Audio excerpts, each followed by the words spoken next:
Hello everyone, it's Shane Kanto, your Wasteland reviewer, and I'm here to review The Darkness on the Road, and this is from writer-director Eduardo Rodriguez, and this focuses on a woman, Siri, played by Najarra Townsend, and her daughter, Eve, played by Gwyneth Glover, who are taking a trip they're trying to get away. They're driving late at night. There's a storm coming. It's pitch black. They stop at a convenience store and, pick up this young woman, Leah Lauren's Iris, and they're driving off and, something weird comes out of nowhere, and then all of a sudden, Eve's gone.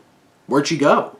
And you have Siri and Iris dealing with a lot of strange occurrences between, like, this freaky, grotesque kind of being that's not quite human, which the effects for it weren't exactly the best. But, sometimes when you have a small budget, it's like, what can you do? It just looks like somebody if they just took a negative of a human being and then just had them screaming "Bah!" a whole bunch of times. And then there's this creepy doll, and the car keeps stopping and won't working, and then, like, the car moves, and razor blades popping up, sharp objects, and all these different kinds of things. There's a lot of tension building between Siri and Iris because it's like, is Iris hiding something? What's Iris's real intention? Because there's a couple of revelations that happen throughout the film that start building up some intriguing mystery. And to be perfectly honest, I was pretty hooked. I was pretty hooked in the mystery going on here, like what's actually going on in this film. And I was very intrigued by it. And when it gets to the climax, a lot of the things start making sense, but I feel like the third act feels a little drawn out and a little too out there and a little too crazy and gets a little too bold.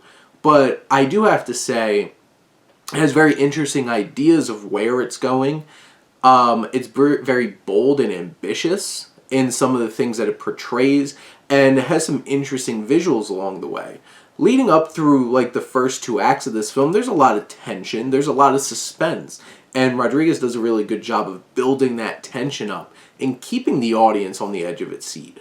It's low budgeted, some of the effects are quite iffy, and it could get really repetitive despite the fact that this film's only like an hour and 20 minutes, but, you're rehashing the same kind of occurrences, but, in general, Rodriguez does a fine job with his storytelling of slowly peeling back these layers to at least give some kind of narrative thrust moving forward and keeping you engaged enough. And, like I said, I don't know how much the third act really comes together and is satisfying and really pays off, but I appreciate where it went. Some of the reveals are quite shocking and interesting how they pulled it all together, and it gets dark and emotional. There's trauma, there's loss, there's grief here, and in general I think The Darkness on the Road is a really fine little horror film on a shoestring budget with some solid performances, and in the end it was a pretty interesting ride. But those are my thoughts on The Darkness on the Road. Let me know what you think, and let's talk some movies. But thank you as always for tuning in and supporting your Wasteland reviewer.